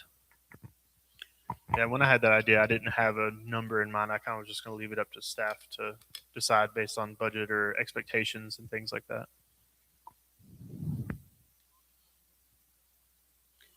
The minimum golf Okay. membership is So, $65 a month, This is right? the nightmare of golf memberships when it comes to utility clerks who are not golf membership people. Okay? Right. Yeah. So my poor utility clerks are always fighting the good fight with golf memberships. My suggestion that we do this is a one-time summer purchase. It is not billed out monthly. If you want a pool pass for here and where it says open, as long as the pool's open for a very long time, you do it for $400 or whatever. And that gives them a mini pass, and it is an annual payment. It's done one time and you get it for that year. Otherwise, it's 40 or 50 bucks a month, and they're going to have to mail it out, and we're going to have a draft, and it's just a nightmare. So we do a one payment membership already for youth. Yeah, $100 a year, and any kid under 18 can get that membership, and allows them to golf, swim, fish, tennis courts. So for this many, I would say $400 would be sufficient. That would cover an entire household, and all it allows them to do is have access. They can still golf, but they have to pay greens fees. They can still get a cart, but they got to pay for a cart. Right. It just allows them access to the swimming pool, the So- tennis courts, and fishing. Because I have a family plan, not a youth. On the youth one, does that just one per kid in the household? Yes, it is. So It is not a so if they household. bring a family of four, they have to all four have a youth membership and Yes. then have parent supervision if they're under 18 while So they swim. here's the fun thing about memberships, right? You can have guests Right. Yeah. when you have a member. So, but you need to, we've not addressed how we're going to handle that. So if I'm 16 and I have a family membership and I bring my buddy with me, is that person my guest, even though I don't have an adult with me? Does that make sense? We've never really addressed that. I don't know that we've had an issue Yeah, I to don't address think so, that. yeah. Most of those guys golf together and they're both members and all that stuff. So we haven't really had that issue very often. You will have that issue when it comes to swimming. Yeah. I'm going to bring my kid's friend. They're not a member, so they're a guest. Am I paying $5 for that guest? Am I not paying anything? So how many guests am I allowed to have? Do I get to come out all summer long with my 6 guests? See what I'm saying? So it does need to have some So we have to rules on it. Add verbiage for guests. Yes. Purposes. Of Yeah. or how many guests you can have at one time. Because I could come out and be like, I don't want to pay for a private party, but I'm a member. I'm I'm bringing going to 20 bring my guests." party with me. Yeah. We're just going to swim all day. And I don't care if you swim with us too. Well, that's not really how that works because you should have booked a private party. Right. And that way it flows better. So you're suggesting that we just do a pool pass for for just the same dates as that we have for Memorial Day or whatever it is to, I don't remember when the pool This would is, be an but- annual. It would cover all year long. You could fish all year. You could play tennis when it's snowing outside if you wanted to, and access the pool when it's available. Okay. So Um, yeah, because I thought I heard you say during the same hours the pool's open. Sorry. Oh, or you could do it like that No, too. I'm talking about the Salt Fort pool because I Yes. mean we can Ours swim out- stays open later. Yeah, you can Mhm. swim out there later than the city pool. So that's why I was curious. So I guess you need to determine if you want that to be an annual pass or if you want it to be a seasonal pass. And we could seasonal that from April, May. You could seasonal from May to, I don't know, November 1st. Seems kind of crazy. Yeah, no, that's I know. Can't get in there when it's I mean, tarped. I'm not gonna. I wasn't expecting people to do. I cold like the plunges idea out of it. there. Sorry. No, you're fine. Go ahead. I like the idea of a seasonal pass, but to me, it will be used more in the summertime when people are out and about. So you could do a 4-month seasonal pass or something like that or maybe when the time school's out till the time it starts. Yeah, or yeah, the seasonal pass works fine. Or just say as long as there's not a tarp on it, you can swim. I don't Yeah. know. Yeah, that's what the members are going to do. As long as there's not a tarp and it feels good, we're going to swim. I mean, that's kind of how we do it. But I just would like to keep it as simple as possible for us to be able to do that in our systems and add it to our worksheets and our cash registers and the revenue line items and the transaction codes. It's not just one thing. It makes like 15 things happen. And you just want to have an option for a one-time payment, don't let them span it out across the season. Exactly. Okay. Do it just like the youth. And we have annual just- payments for all the memberships too. Right. It's an option. Yeah. But this annual. one would be like, it's just, I guess it's the only done this thought way. process on that is some of the people may not be able to grab $400 at the beginning of the I know. season, but I understand that that's the benefit of having a pool out there. Would it be Well, and then you easier start- if you could draft their account? Does that make it easier for staff? Because they um, still have to mail the bill out. yeah, there's still cost associated. So eventually your staff touch it so many times that now it costs you $10. Mm-hmm. And then we have to send out the envelopes and the print and now that costs you $3. And by the end of the day, your seasonal pool pass made you $25 because we touched it 8 times before that pass was over with, and it cost X number of dollars. So the least amount of times that we touch it, the more money the city makes and the less headache my clerks have. No, that makes sense. Well- Not to call you out, Sean, since you're out there, do you see anything that would affect you guys out there with this? As far as swimming goes, as far as the staff out there? No? Okay. I feel like we should make it for the whole year though. If we're gonna do a mini membership, go ahead and include it for the whole year. So you said the pool's gonna be closed, but it's closed. They can fish and play They can tennis. still fish. Yeah. So your memberships would then look like you have a annual payment, $100 youth under 18 allows them to golf, swim, tennis, fish. You would have a mini membership that would be annual, but it's only access swimming pool, tennis courts, fishing. Then you have your regular membership, which includes your golf, your swimming, your fishing, and your tennis courts. And then your elite includes one golf cart when you come in. So that would be your 4 memberships that are And, available. and this would be non-refundable. In other words, if somebody say, hey, I'm moving and, No refunds. because that's the way the golf memberships work, as I understand Well, it. and we don't refund golf memberships. Actually, if you break your membership in the middle of your deal, you have a $300 fine for breaking your membership, and that's built in there. But no, for this one, there's not going to be any Okay. refunds. All right. So 400 is not necessarily the magic number. It could be Oh yeah, whatever. 600 or 300 or So right whatever. now, an annual membership on a regular is $650 annually payment. Elite is $950 annual. And so 3 or 4 sounds like somewhere in the middle, you know what I mean? In between that, $100 for a youth. Yeah. So you've got 100 over here and 650 over here on an annual deal. So That's whatever just a- y'all want to do. $400 per household. The same way the golf is kind of. Yes, per household, people living in your household. In your household. But that does not include The guests. your thing. 46-year-old sister that also lives with you in your household. She No, she's has an to get a adult, membership. yeah. We've dealt with that too. So It's all of 18 these little 18 and under. nuances that you're talking about, This is what it's there like. are a lot of them. To me, we need to have a written policy and procedure that everyone can abide by. Oh, we do. It's on our membership sheet. All of that stuff is included in there. It explains what a household is. We've had maybe 2 instances where we've had to say, this is what a household is to a member. Now, he may say they don't all do what they're supposed to, but when they come in and do their membership with us, they get told what the rules are and they sign them and they get a copy of them. But the person at the clubhouse is the one that has to Figure that out. referee that. And we give them, and then we let them know that we have new Okay. members and who they are. Sean, talk to us. The only thing that I have is you were talking about guests, and we've had a lot of problems with people that are trying to play golf and they think that they get a free guest.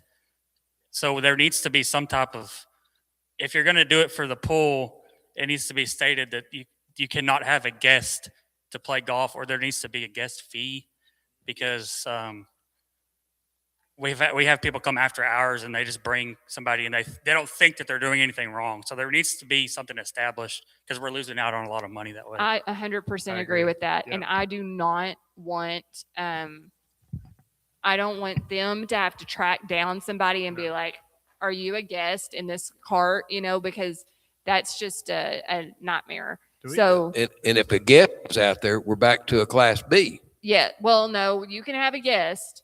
as long as it's with a member. So In we the pool, cleared that right. one up. But my issue is going to be, is it pool only? And how many guests are you allowed to have? So I would suggest one per one guest No, one per Member, family member. one per paint. So if you have on the mini membership only yes, yeah, or just for the pool.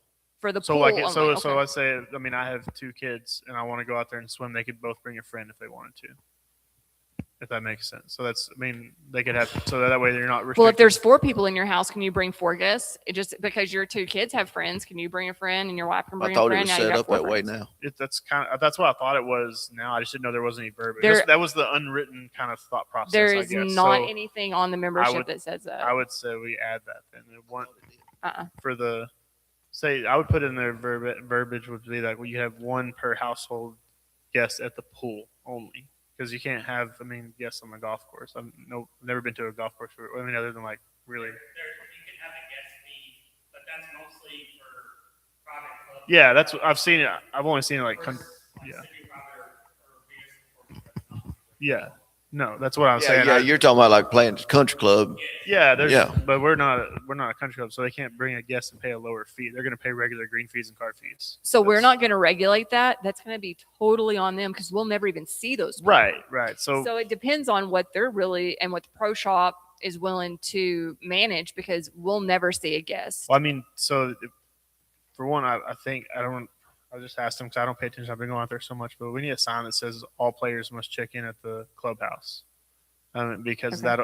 and the members may not do it, but anybody that comes up will see that and they'll No, think, everybody we gotta- needs to. Yeah, everybody should be. You should know who's on your course, and if everybody just runs up there and drives off, then you have no Yeah. idea. Or if they bring Yeah, their own maybe car and take off, we can get that on the agenda next month, maybe if we I think if- we need an agenda item to add a That's sign. what I do we? was Yeah. trying to say. I think we need all of these scenarios. It would be nice if we could have some guidelines so that Yeah. staff and Well- everybody Well, knows. Do- golfers should know. I mean, that's Okay, well, the general- mini membership, I know they don't, but I mean, it's just They the should, the but culture of golf's they going don't. down the crapper. I don't know. so Do the you- mini membership, we can add that because it's an action item. So we Yes. can add that mini membership with your guest regulations and all of that, and we'll add that to the sheet.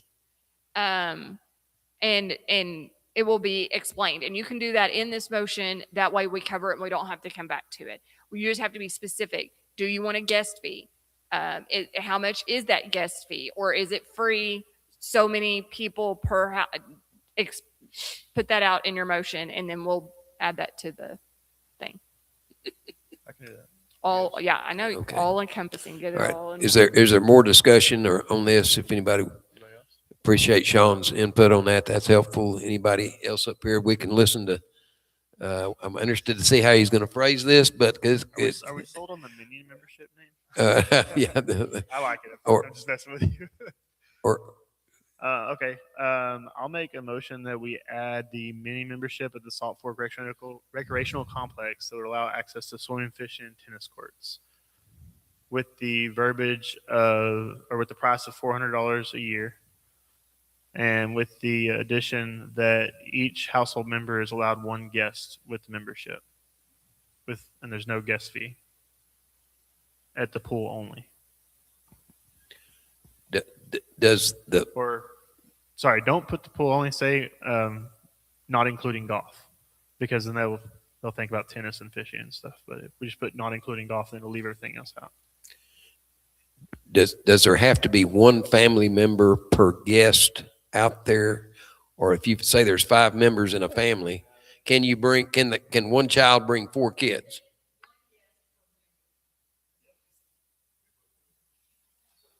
Per member. So that's like, because I mean, if I have a membership of my household, then each person's a member. So that's what I don't know if you need to dial it in more than that, but 1 per member is what I was leaving there.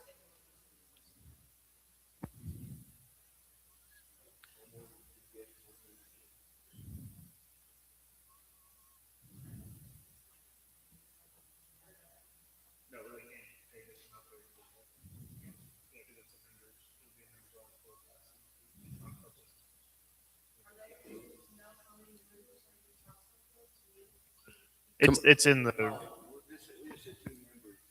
2 guests. 2 guests. No matter so what. That way you don't have to worry about that Yeah. at the end of the day. Well, the list that's out there has, will It does not say the number of households, but it says who the members are.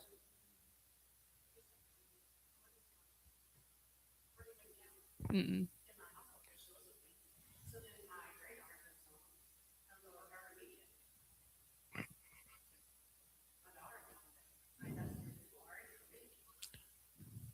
Mhm. True. But, and Yeah, and I here's was the thinking- unpopular opinion. That's the whole point of the membership, though, Yeah, is to get that people to, you wanted more people to member up. And so if, of course, they're out of town, so they're not, you know what I mean? Like, I get your situation. But you would just have to The- plan that. my thought process is more along the lines of kids in the household. Because I mean, if your two siblings get to bring a friend and the third one doesn't, then it's. Man, you're I'm the just- odd man out. I'm just being, you're just a mean parent now, you know what I mean? But no, I get what you're saying with the two, and it helps reduce the amount of people out there and the traffic and all that stuff in the pool too. so. Do you want to rephrase your motion? Do we want to reduce this to writing for the next meeting?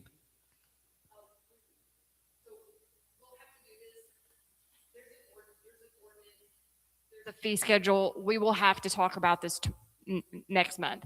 We will pass it in June. It'll become effective July 1st, essentially when we are doing all of our renewals. That's when it'll be That'd be good. available. So we're coming to terms with everything and that tells me how to build it out for you in Then we June. can make changes when we actually do the ordinance, right? Yes, but I would prefer if you had it all hashed out tonight. But yes, we can make changes because it'd just be easier for me not to have to change anything again. So we prorate. Yeah. We do proration. So, but this mini membership doesn't exist until after it's passed in June by ordinance. So it wouldn't, so they could still be swimming regularly up until then. So I mean, it would in that year would start in July, just like the rest of the memberships, and go across. Yes, but the Class C thing starts now. Right. But the mini membership wouldn't actually become available until June the 22nd or something.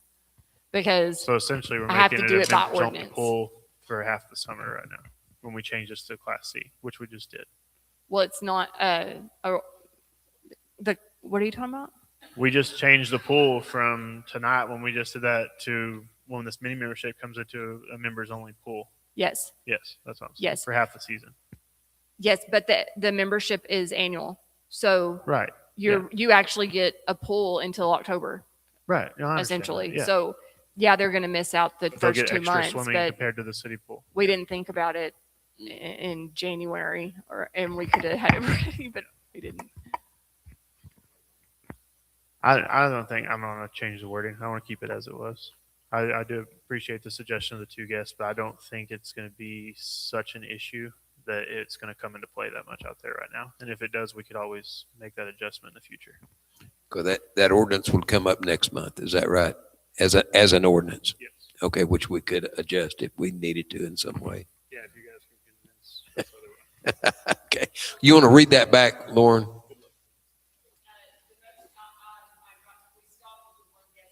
Okay. Let me have the microphone. Lauren, sorry. A mini membership at $400 a year with the allowance of 1 guest per member.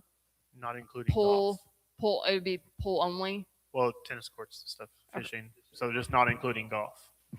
I would not do your fishing. Your fishing is $10 a It's year. $10 a annually. year, yeah. Annually. So if you bring a guest to go fish, go buy them a $10 pass. I would not. Okay. I got mean, you. there's no reason to. Okay, Yeah. then just Cheap.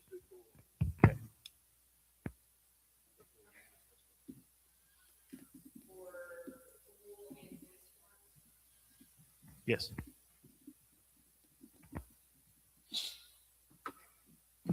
$400 a year with the allowance of 1 guest per member for pool and tennis courts. Anything else? Okay. Sounds right. And it's an annual membership. Yeah. Just because the fishing license for the year is only $10. So if they want to bring a guest, they could just get a $10 fishing license for fishing. That was my suggestion, but that's up to y'all. So if you're involved in your son, so if Your mom and you take a son out there to go to fishing, and that son wants to take a friend with him to go fishing who doesn't fish very often, they're still going to have to pay another $10 for that child to fish. That's what the motion. Yeah, I just I sorry, would- I just went off. I would Lauren's like the suggestion. fishing including with that, and not keep it separate out. Okay, I mean it's fine. I was just basing off Lauren's suggestion. I don't fish very often, I so think that's a good idea. my bad. I do. Because I can see that situation happening. Let me go get Joe down the street and it's So like, yeah, I he's- would just you know, take it back to not including golf. That way it's easy. Thank you. it's good. Yeah. You got that? We have a motion. Do we have a second? I'll second. We have a second. Any more discussion? If not, all in favor say aye. Aye. All Aye. opposed, no. Aye. Mini membership. That's pretty cool. I think it might bring some people in. It might. I don't know. I hope. Discuss, approve, and take action concerning the acceptance of bids for property owned at 301 North Cedar. We had a request, someone wants to bid on this property, but y'all have to open it up for bids. So I'm requesting that y'all open it up for bids so that we can accept bids. That's a property about a block down the street here that was torn down. Yeah, just north of the Catholic Church. Y'all have a problem putting that up for sale? Maybe recover some of the money we spent for tearing it down. What's the minimum bid? We'll Okay, I just- didn't think so. We'll just consider all bids. Cool. Any discussion on that out here? I make a motion that we start accepting bids to property owned at 301 North Cedar Street. Okay, we have a motion. Any more discussion? I didn't hear the minimum. No minimum. No We haven't minimum. done. We haven't done We'll minimums. I- consider everything. There's a lien on it, and I think that lien is 12 grand. Because that's what it cost us to tear that house down and clean it up and file it and do the condemnation and the whole 9 yards. So that's the number that's in my head. That, You're not going to probably make when that's advertised, we need to explain that we can't give a full warranty deed on that property, I don't think. It is a special warranty deed, I think, which, you know, they would need to go to the title company and research that before they bid on it. Because I think I remember talking to them about that, and I think we can warrant it for the period of time we've owned it. Yes, because we got it from the appraisal district. So we condemned it when it was still owned. We tore it down. The appraisal district took it for back taxes. And then because we had invested so much in it to clean it up, they gave it to us. Yes. And yes, that's why we have a specialty warranty. Yes. Special yes. warranty deed. Yes. So they need to do their title research on that before they bid on it, is my suggestion. However, we advertise that, you know. Okay. Okay, we have a motion and a second. Any more discussion? If not, all in favor say aye. Aye. All opposed, no. And there is no opposition. Does someone want to, you don't happen to have that verbiage that's on the executive session? We entered executive session at 6, which is closed to the public. And do we have does that come in the form of a motion? I mean, it's approved. No. And announced. We just tell extension of our utility contract. Can someone read that?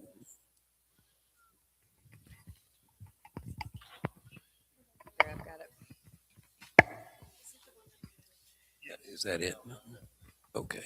You want to do that or? I'll do it. Okay. All right. Yeah, she's got it. Yeah. Okay. So in executive session. I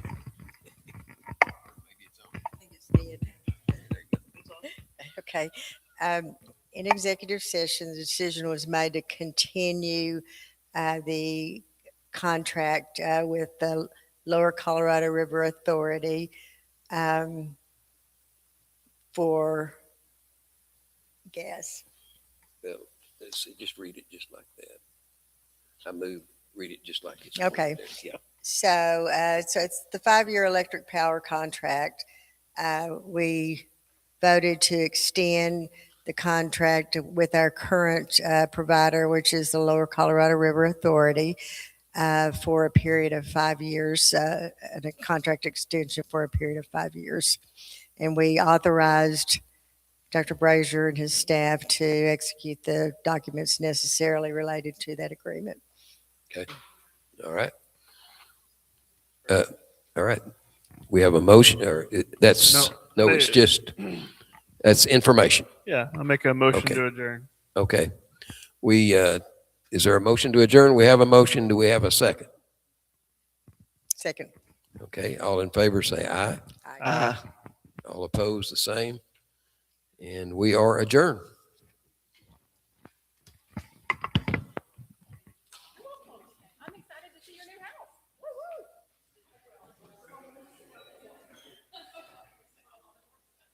I know, but I'm still excited.